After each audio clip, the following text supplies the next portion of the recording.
Welcome to the Tech Egg. Don't get scrambled. Enjoy the video.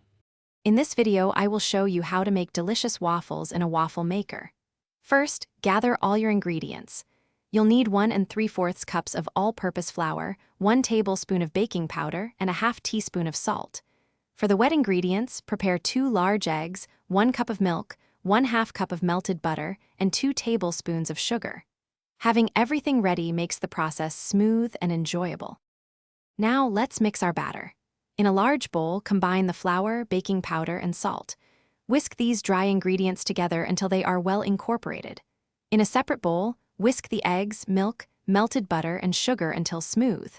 Then, slowly pour the wet mixture into the dry ingredients. Stir gently until just combined.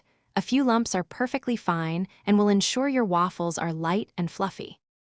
With your batter ready, it's time to cook. First, preheat your waffle maker to its optimal temperature. If your iron isn't nonstick, lightly grease the plates with cooking spray or a little oil. Once hot, pour about 1/2 to 3/4 cup of batter onto the center of the lower plate, depending on your waffle maker's size. Close the lid and cook for approximately 3 to 5 minutes, or until they are beautifully golden brown and crisp. Once your waffles are perfectly cooked, carefully remove them from the iron using a fork or tongs.